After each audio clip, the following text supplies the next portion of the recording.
Hello, everyone. I'm Diane Stover, the State Director of Protect Ohio Children Coalition.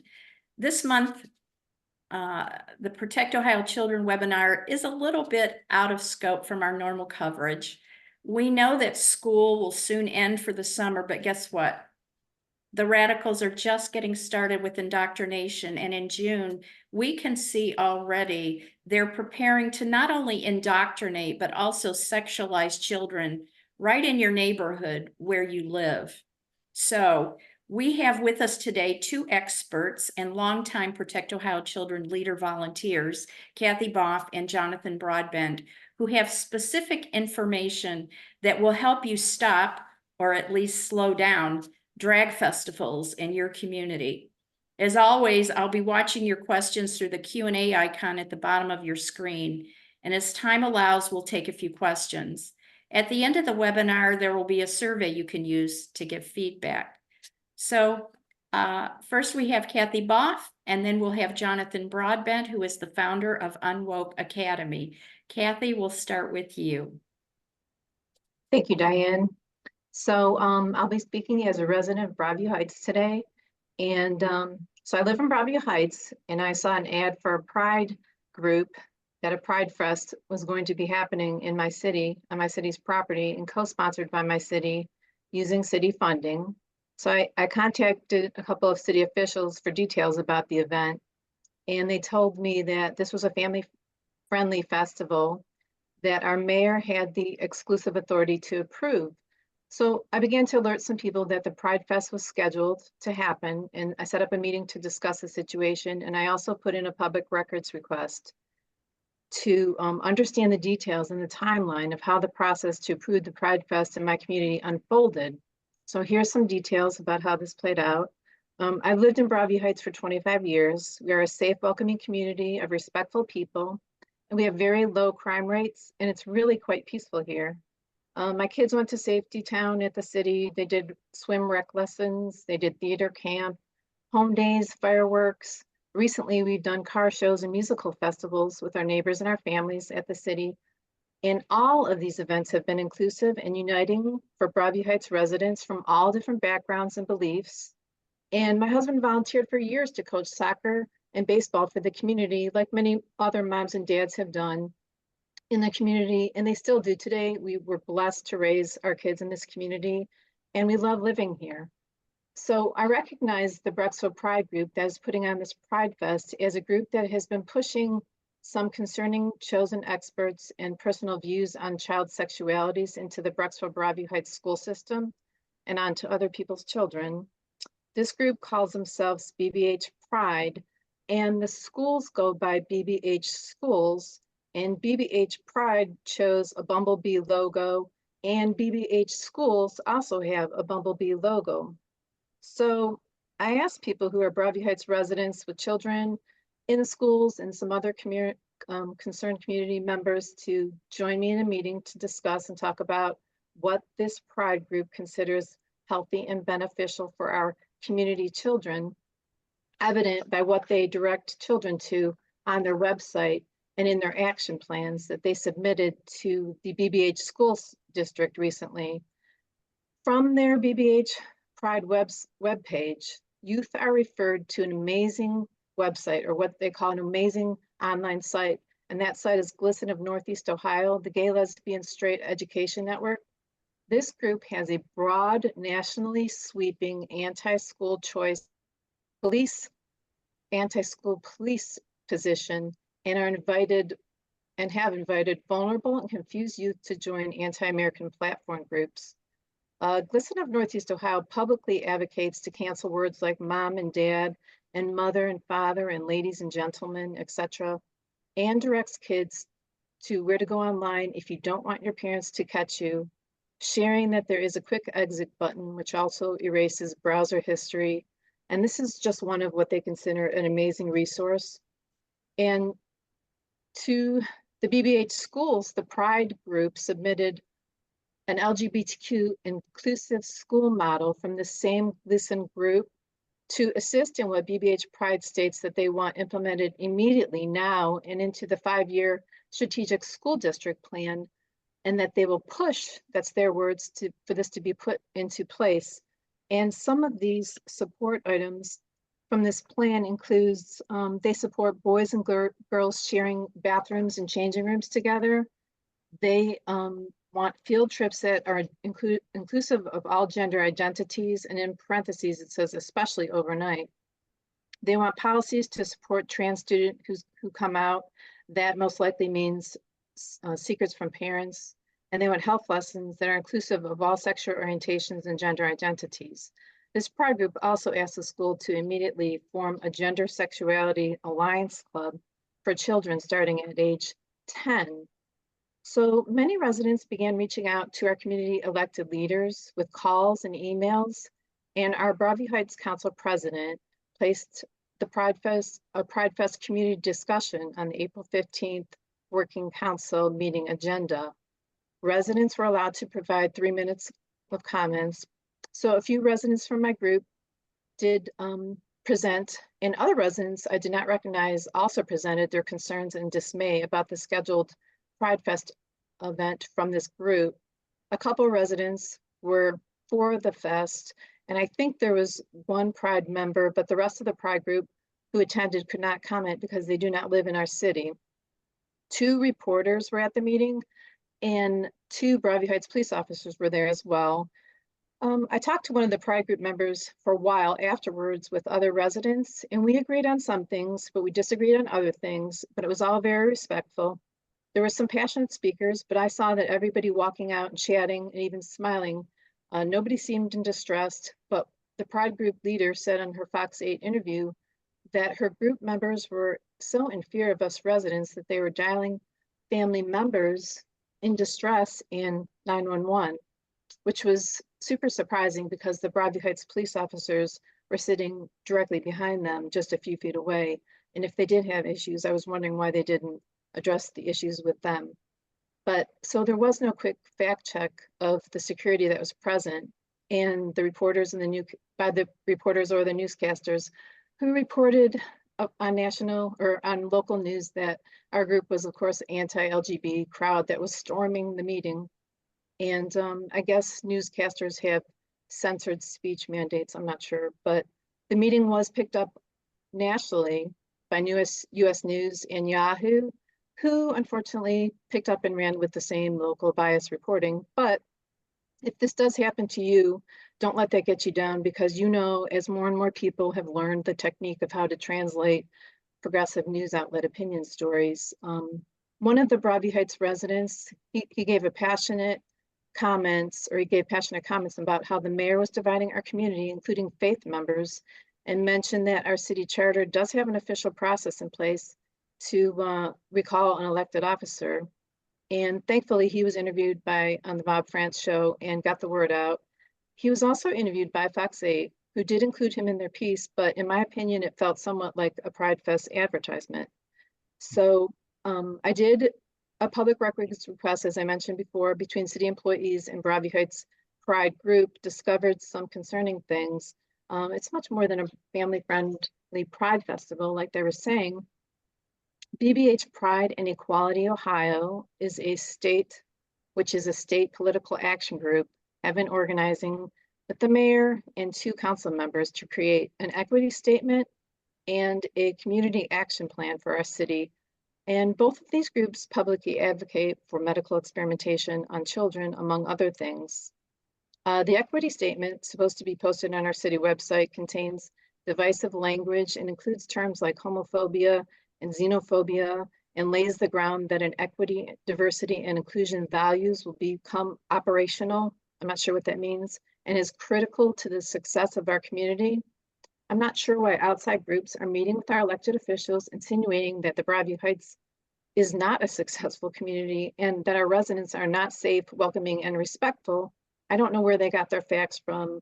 I was concerned about this, as are other residents.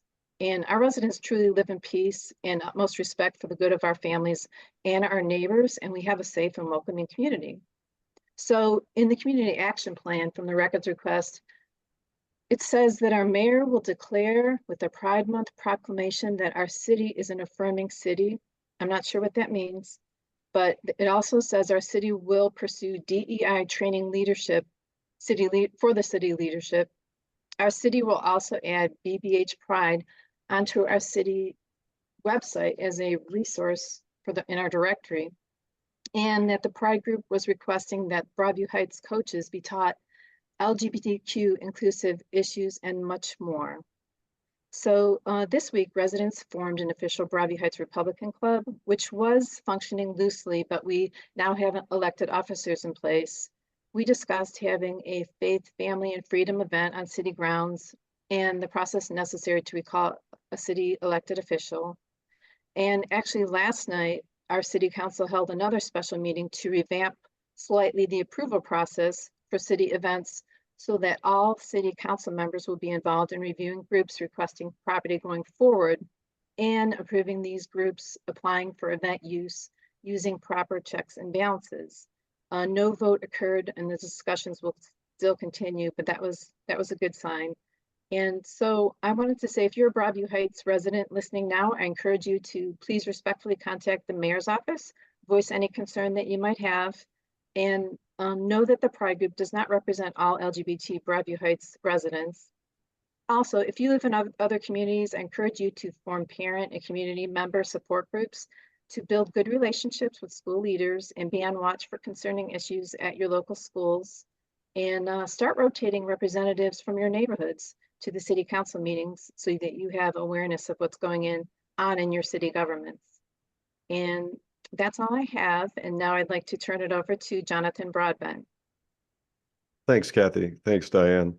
So, my gosh, I wish circumstances were a little bit different, because I'd frankly like to dive into everything that Kathy Boff just outlined for us, because a lot of that is news to me.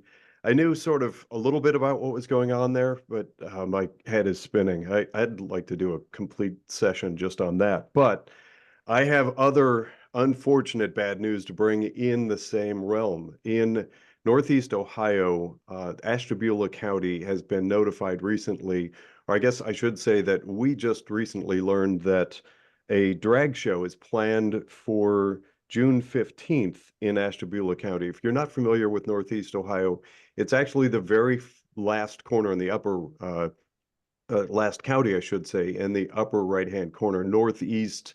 It sort of touches, I think, New York and Pennsylvania there. So in Ashtabula County, there's a drag show planned, and we've got some details on this, and I have some suggestions about how to fight back against this stuff. And for context, boy, I'm thinking through a number of related details, and I want to throw in some perspective so that everyone kind of understands where this stuff comes from. And hopefully that arms us with information about how best to fight back against it.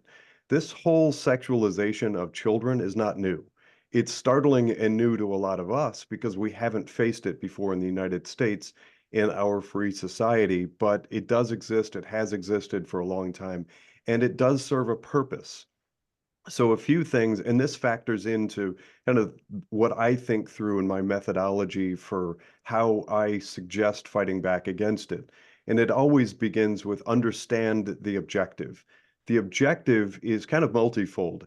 When you make big splashy headlines like these drag shows that include children, and I'm going to get into some of the detail about where it is, who's planned it, and some of the characters that we've found that are behind the rollout of this drag show, but understanding a few things helps in perspective. One is, I think it was Saul Alinsky, the notorious, infamous far left Marxist, who said the issue is never the issue.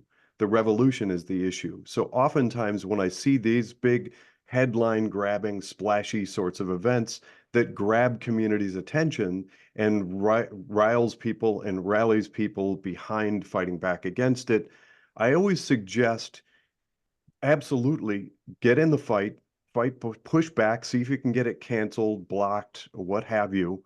And I'm going to give some suggestions toward that end, but also be on the lookout for what else is happening in the community, in the neighborhood, and in the news. Because if it's grabbing headlines, one of the things that we've seen over and over again is sometimes there's there's other big news that gets buried in the headlines, in the news cycle of the right versus the left, quote unquote, and trying to block this and the free expression of the LGBTQ and how they're oppressed and whatever. So we get caught up in that. And sometimes, actually often, after the fact, we look back and say, oh my gosh, there was a huge release of information from fill in the blank, the CIA or the United Nations or something. Anyway, I'm just putting that in for perspective because I always have that lens on. So here's where we are. At a place called Walnut Beach, which is a public harbor in Ashtabula County, as again on June 15th is the planned date. There are all sorts of people who are slated to come and dance. Among them is a minor. We have no information on the minor, no name yet or assumed name. We don't know if this minor is male or female or which they present as. Um, but that's particularly alarming, and it's got the attention of a lot of people in the community. So they're trying to figure out who the people are that are organizing, who is the minor that's going to be put up on stage for basically, let's face it, I've been to bachelor parties and I know what a strip tease and strippers and pornographic stuff is. You can't hide that from me, and you can't tell me or convince sane, rational, normal people that people dancing around on stage with next to nothing on and having like sex toys and things is appropriate for children. It's just not, and we should stop pretending. But um, in effort to try and figure out what's going on and who's behind it, some really intelligent, great sleuths in Ashtabula County looked up the names, and I think a lot of these are stage names like Hopper, Queen, etc. We've got a whole bunch. I don't actually have the list of the names of the people who've organized, but good people in Ashtabula do. So what they've done is research the social media profiles of those people who are pushing and have organized this thing, and it's gross.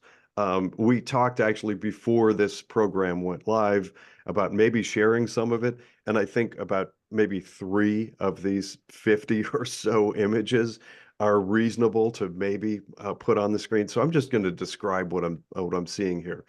It's gross, and I want this program to end quickly so I can just delete it and get it off of my screen because I don't like it's just awful. We've got a man in drag with sex dolls. There are people like sort of licking and caressing each other with their hind end sticking out. We've got boobs everywhere. I see somebody has an image of a baseball cap that they're advocating for. These are, again, to put it in context, these are the positions and the sort of outward social profiles of the people who've organized this thing in Ashtabula County. But here's a giant baseball cap. It looks to me to be oversized with a huge rainbow, and we have a man dressed in drag holding a gun with a huge rainbow behind him that says, "Be gay, do crimes." And that apparently, according to the person who's posted this, is a spectacular hat and should be advocated for. And it goes on from there. There's just people in all sorts of lewd positions and acts and everything. And let's face it, they're fine. There are sexual fetishes. They exist in the world. And there are places for that. And there are people that can go and do that thing, whatever whatever their thing is and whatever they're into. And as far as I know, unless you're, well, conservative Christian or religious or whatever, it's a free country. Those people, as far as all the research I'm able to do, they're not inhibited in any way. They're not blocked from doing those things. So this whole approach that they come into these communities like they have been somehow oppressed and therefore need to reveal and feel like they are embraced by society because of this fetish or whatever it is that they have and whatever their interest is, and they must force society to embrace that thing. It's just sheer madness. So what I've suggested, and it's a battle of wills at a certain point. You have a very assertive and aggressive far left who just demand they will capture, they will spend money, they will aggravate and infuriate entire sections of and populace to go in because they sort of the mantra of the thing is that if they're not able to go and do lewd acts in public on a beach in this Walnut Beach harbor in Ashtabula, Ohio, they're somehow being oppressed by not being able to do that. It's madness. But what I've suggested, and I think what that community and others like it are going about doing is researching, look into all the laws, the ordinances, the bylaws that dictate what can and can't be done. Find out who approves such things, if it's the mayor or city council, whoever that is, if it's private property, and see what you can do to, of course, respectfully and legally push back against the thing. But also, the key to the whole thing is organize, organize, organize, organize. If you are a standalone individual or a family who's really upset by this thing, and you think that children underage dancing mostly nude on stage and sort of grinding on each other and everything in fetish-like fashion, with it said some of the other ones are like dog masks and collars and they're on leashes, and so that's clearly in the fetish realm to me. If you don't think that that's appropriate for children at a public beach next to lots of other children and being called family friendly, if you can't see me, I'm air quoting family friendly, that's nonsense. So um see what you can do to look into the rules, laws, bylaws, and regulations to maybe go and argue against hosting that thing. In that particular community, it's been discovered that the last time there was a petition pulled for an organized public event was over 40 years ago. So they've somehow managed to go 40 years without having some big public splashy event, but now it needs to be apparently it's basically vaudeville sex show with children. It's just dumb madness. So I am one other thing. I made some notes here about comparable sorts of events. There was one not too long ago in Chesterland, which is in Geauga County. It's nearby. It's also Northeast Ohio. And it has been discovered, or I need to say alleged, it's been alleged after the fact that the church that was selected as the venue to host this thing, the church, by the way, had a preschool in it. um, there was a big splash and a lot of anger and vitriol from both sides, wanting the vaudeville sex show with children and many people not wanting it there. But it turns out there's an allegation after the fact that the woman who organized the thing had a contract that paid her extra if she was able to create an incendiary sort of event. If the police were called and there were riots and fighting, it's been alleged that she would actually make extra. So that tells us, again, continuing to think in terms of what the objective is. The objective is to create drama and create a narrative. Because if they can capture film of some regular patriotic normal Americans fighting back, or there's people start smashing each other with batons, or there's like riot police or something, that to these people, these organizations, I suggest is like, it's like gold to them. They want that stuff. So um, that's the news, unfortunately, in Northeast Ohio. Stay tuned and follow Protect Ohio Children. I think we're going to be probably reporting more as that story evolves. Thank you.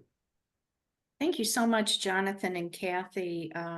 It's just horrific to think that these types of quote performers, they're very flamboyant in their presentation, and as you have so well described, Jonathan, they are so explicit and vile in what they think is proper for families. And so the community needs to take action. These things need to be resolved at the community level.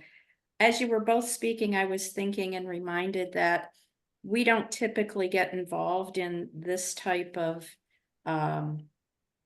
activity, so to speak, But I know that this is coming in June and they're doubling down. And so for anyone that finds this going on in your community, if you take pictures or videos of this kind of nonsense going on, send them to the Protect Ohio Children tips mailbox, tips@protectohiochildren.net. And we will share those. We can share information right on our heat map if necessary. Of course, we will not post anything that's actually pornographic, but send those to us and get that word out. We can share with our networks. Protect Ohio Children has grown and has had influence with many organizations, and other organizations can share this information as well, so that communities can start to mobilize and network amongst yourselves to put a stop to this in your community. I'd like to share a recap slide that we've created for you today. So I'm sharing my screen.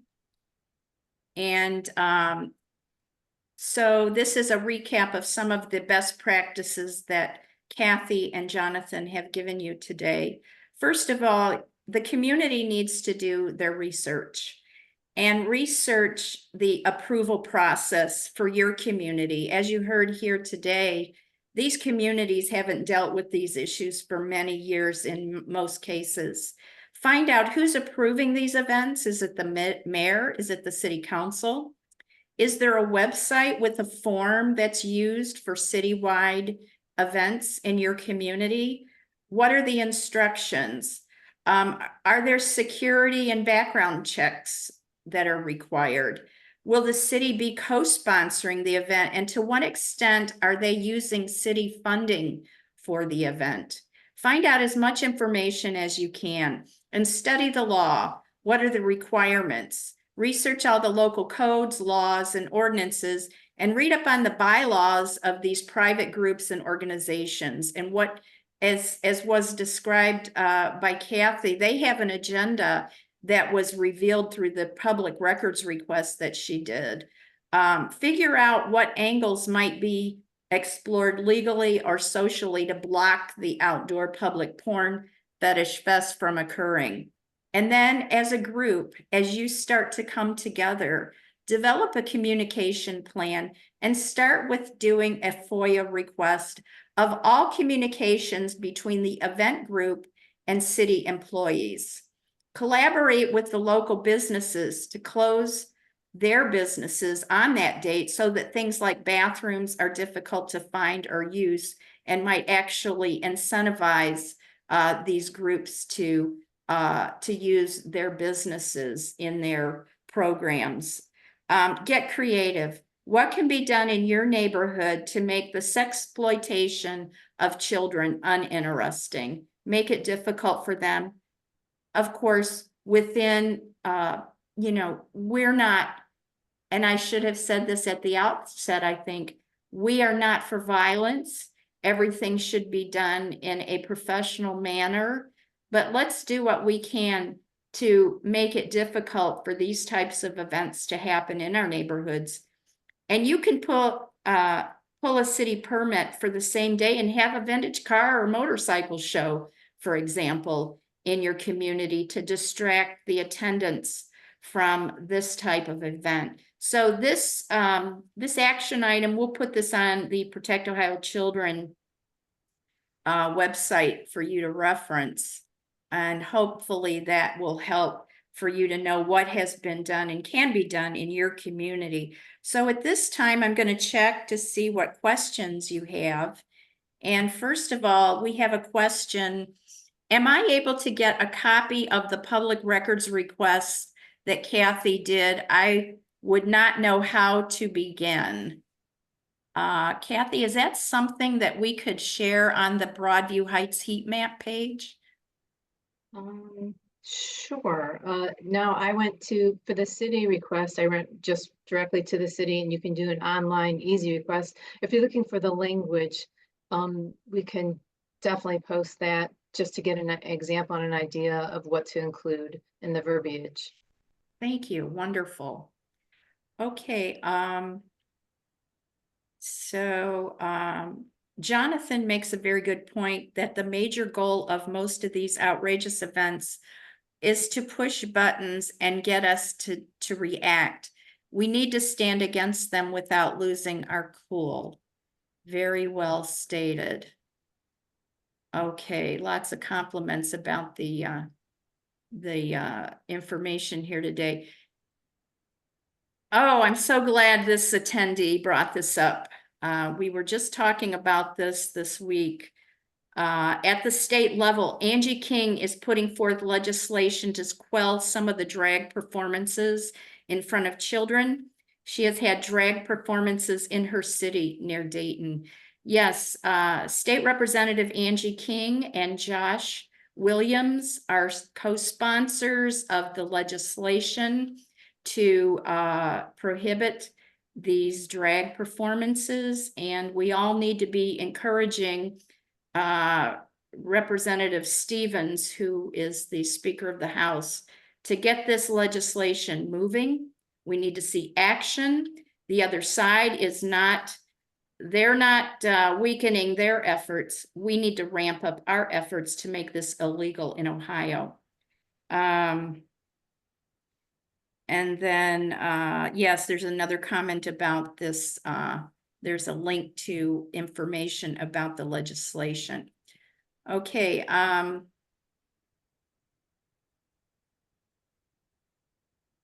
Okay, could anyone on the panel address how the sexualization of children is taking place in schools and how it's tied to community schools?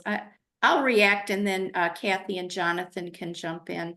I know that in the Cleveland Catholic Diocese, for example, when it comes to private schools, the Cleveland bishop has come out with very strong statements in opposition to this gender affirming it's just ridiculous, and it's very specific what he has stated in opposition to it, and the sexualization of children.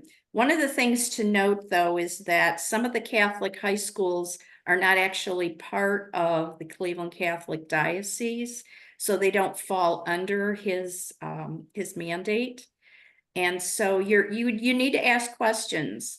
You need to go to your schools and specifically ask them what they're teaching and what might be happening around this realm. Protect Ohio Children, our focus has mostly been on the public schools to expose comprehensive sex education, diversity, equity, inclusion, critical race theory, and social emotional learning, which we view from our experience and what we've learned in the schools is the biggest gateway we have in Ohio right now for getting this through the indoctrination of the schools. But that's kind of my 2 cents. Kathy, Jonathan, anything you'd like to add? I would. So I'll go ahead and chime in. Follow the money.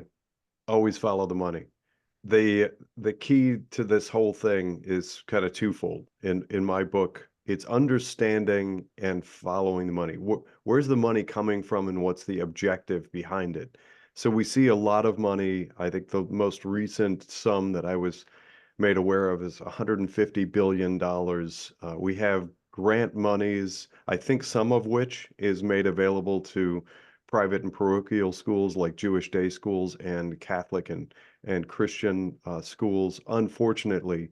And that money, I don't even like to say that there's strings attached. It's more like electrified barbed wire. The stuff that is required of those schools in order to get access to that money is really egregious and bad.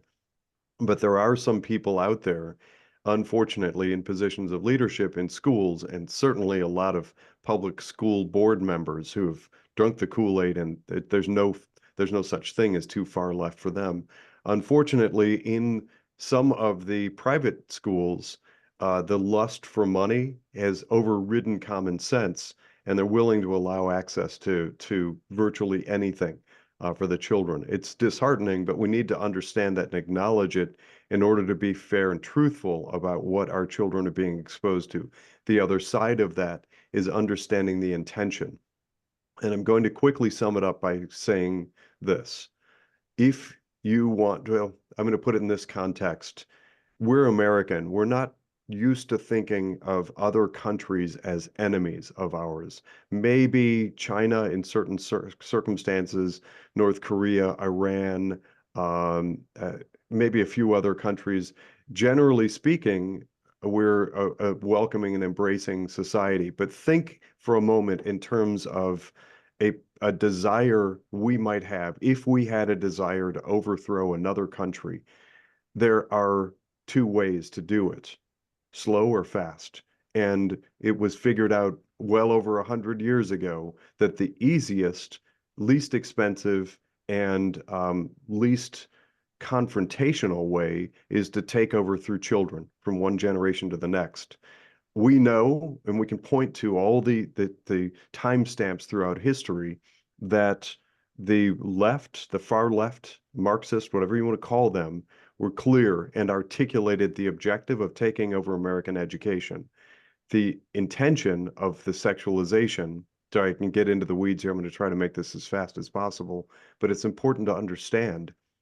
And we've got to start from a position of truth and understanding. One of the things that has to happen in order to override and convert a society is you have to separate them from history and from prior generation. And one of the easiest ways of doing that is to make children, the next generation, you make them like the state more than they like their parents. And we've seen it throughout history in Maoist China, the Hitler Youth, etc., over and over and over again. As soon as you can convert the children and make them care more about their pursuit of this future glory and think that their parents and grandparents were wrong and that their society was bad and unjust and that the society that predates them was it vilified people, the more you can ingrain that in children, the more you make revolutionaries. That's clearly the objective. It's actually in the writing now, to create activists. That's the language that they're using. So it's there, and that's the reason for the sexuality, and that's probably even more reason than just face value to fight back against it. I hope that answer helps. Thank you, And Jonathan. then I'd like to add a little bit to that.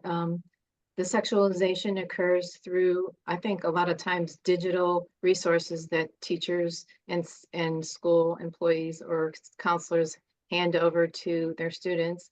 And it used to be in the past that used to get a handout, and now it is just a wide open digital resource. So what you have to do is make sure that your school board policies are accounting for how that process should be set into place, because you just can't give a child, a 12-year-old child, for example, in a local area school was given a maze.org resources here in our area. And those are just wide open with many different sexuality topics. And you just can't hand it to them and say, well, I hope your parents take care of that part of and keep an eye on that. But we don't want the parents included in this other part over here. So it has to be addressed in board policy, and actually, this teachers have to abide by that. Thank you, You know, Kathy. Diane, if I might interject, one of the other things that I think has to be, unfortunately, a critical element as we go forward, as John and Diane Stover pointed out numerous times throughout our discussions in these podcasts, our certain people within the state of Ohio have exemption from pornography distribution laws. So there are laws in place that you can't peddle pornography to children, obviously, clearly, and I think that makes sense to the vast majority of society. But for reasons that were reasonable many years ago, decades, 100 or so years ago, an exemption was carved out for teachers and librarians because, of course, back then, they might even look at like the statue of David or something with male genitalia as pornographic. They'd roll in their graves if they knew what children are looking at today, like fetish stuff. But that carve out allows for an exemption for teachers and librarians, but that is so egregiously abused at this point that we need to seriously be considering repealing that and just bring back common sense into the educational realm and block that flow of porn. It's awful. And again, we get hung up on defining porn, but clearly, and we saw it in like Hilliard schools, Upper Arlington, which is near the Columbus area.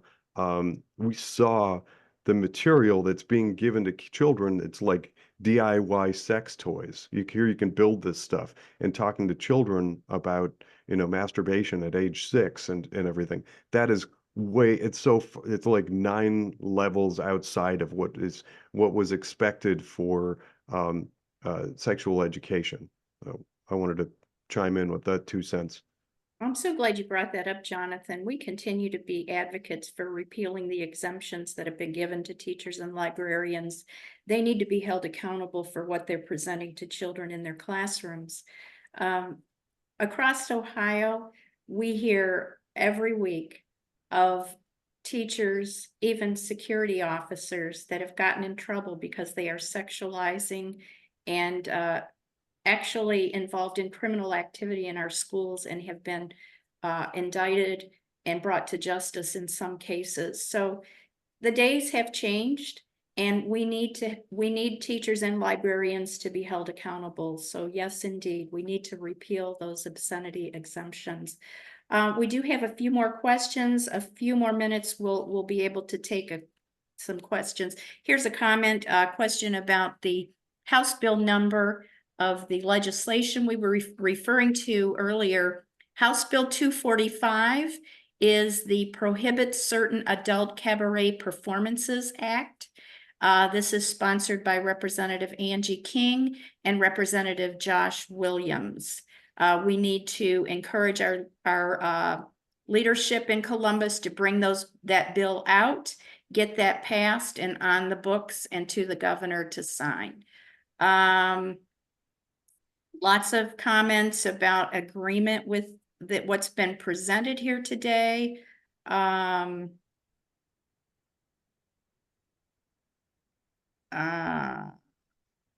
Okay, what can school boards do? There's a whole realm of work that can be done by school boards. In Ohio, there's been a wonderful organization formed called the Ohio School Board Conservative Coalition, and they have policies and best practices and tools for school board members. Jeremiah Sawyer heads that organization up, and I know that we consult with them about policy as well. Hey, Diane, that's Ohio School Boards Constitutional Coalition, OSBCC for short. It said conservative.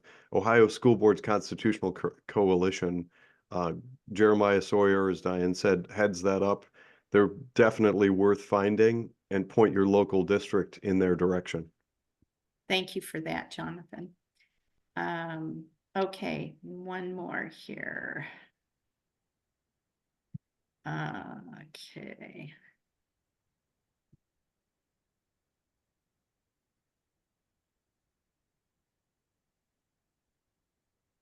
Okay, is there any legislation to repeal the exemption? Well, it's been talked about numerous times. We're hoping that the gridlock and logjam we have in Columbus will open up soon, and we can start to see some legislation start to move forward in Columbus. It's just been it's embarrassing, actually, to networking with other states as we do.